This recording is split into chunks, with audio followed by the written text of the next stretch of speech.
Hello learners, welcome to IES Marathon and welcome back with a new lesson and this is about the civil disobedience movement. Modern Indian history की series चल रही है, काफ़ी सारे lesson पहले भी डाल चुका हूँ, अब ये उसी का कंटिन्यूएशन है।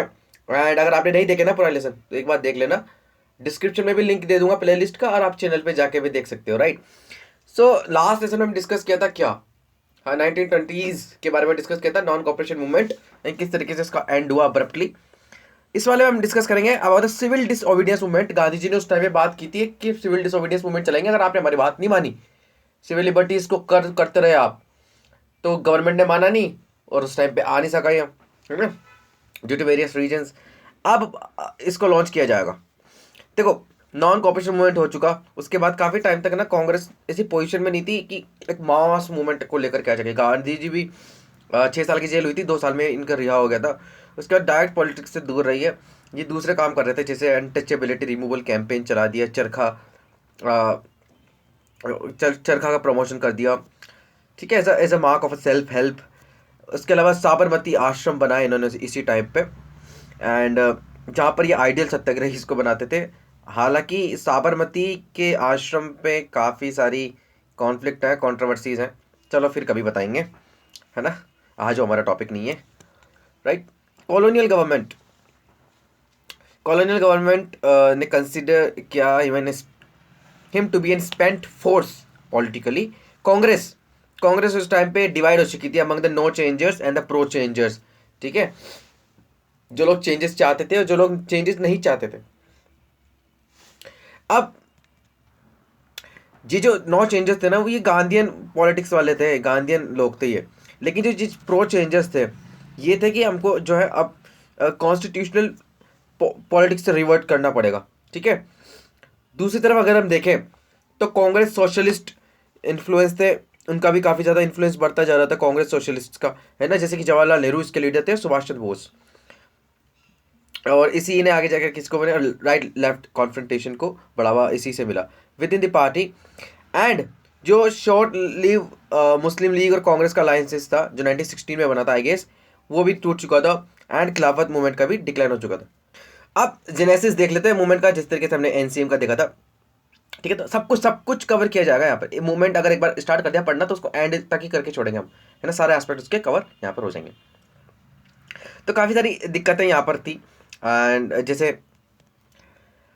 देखो, ऑर्गेनाइज पॉलिटिकल लाइफ में भी उस टाइम पे काफ़ी सारे फिशर्स थे, है ना। दूसरी तरफ अगर हम देखें तो ऐसे बहुत सारे राउंड्स ऑफ मास एजिटेशन हुए सिविल डिसोबीडियंस के मूवमेंट होने के पहले, लॉन्च होने के पहले, जिसने बहुत सिग्निफिकेंट चेंजेस किए। जैसे कि एक हुआ था हमारा एंटी साइमन कमीशन प्रोटेस्ट, ठीक है। साइमन कौन था, एक कमेटी बनाई गई थी, उसका चेयरमैन था साइमन, जो कि इंडिया में कॉन्स्टिट्यूशनल रिफॉर्म करने आया था।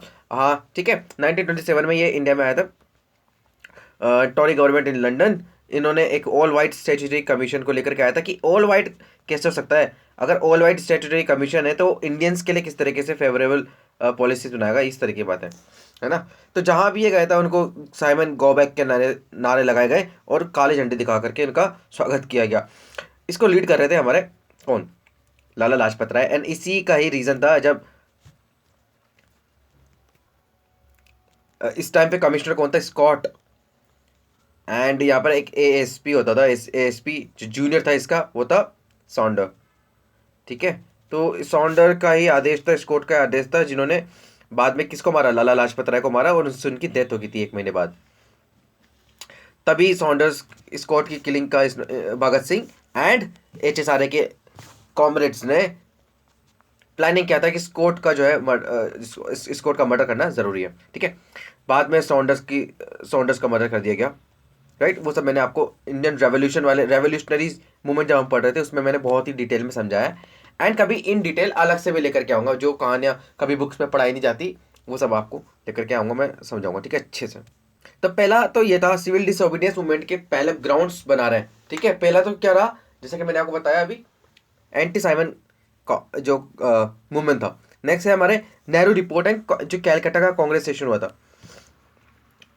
तो मोतीलाल नेहरू ने क्या किया है, ये नेहरू मोतीलाल नेहरू है, इन्होंने एक हिंदू मुस्लिम जॉइंट कॉन्स्टिट्यूशनल स्कीम बनाने की कोशिश की अगेंस्ट दी साइमन कमीशन, है ना। और लखनऊ में एक पार्टी ऑल पार्टी कॉन्फ्रेंस बुलाई गई 1928 में अगस्त में, जिसमें नेहरू रिपोर्ट को फाइनल किया गया। एंड ये कहा गया कि जो कैलकाटा कांग्रेस आने वाली दिसंबर 1928 में, इसमें इसको रखा जाएगा। मोतीलाल चाहते थे कि गांधी इसको जो है सपोर्ट करे ताकि स्मूथली ये पास हो जाए।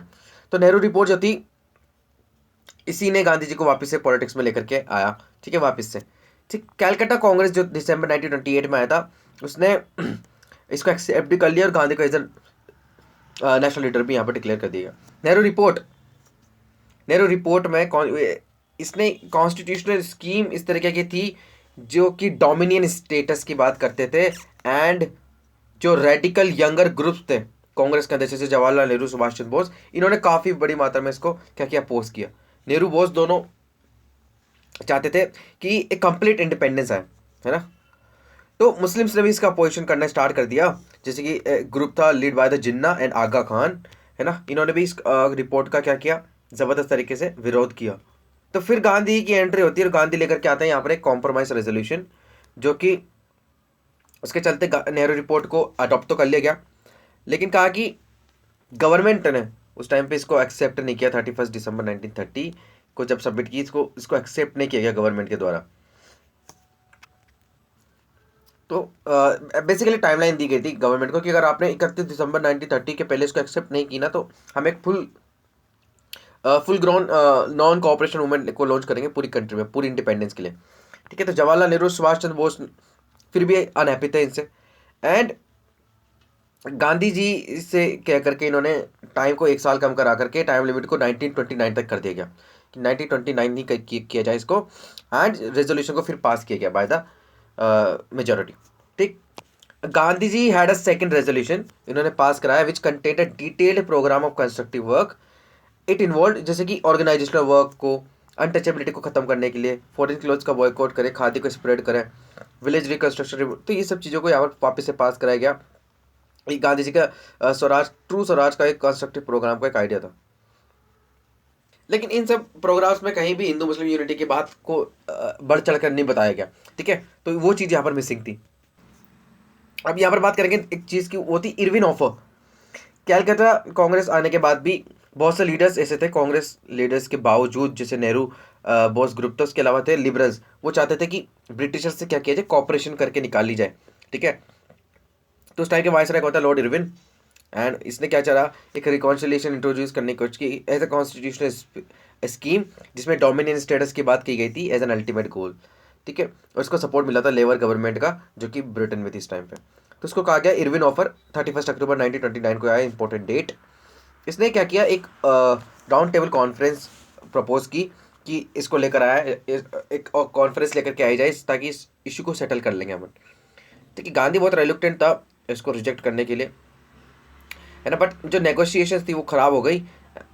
बट जो कांग्रेस लीडर थे वो चाहते थे, क्योंकि उनको प्रिंसिपल्स पे बात नहीं करनी, उनको कि आप डोमिनियन स्टेटस की सब कुछ अच्छे से क्लोज बाय क्लोज डिस्कशन हो किया जाए, इसलिए उन्होंने पार्टिसिपेट किया फिर।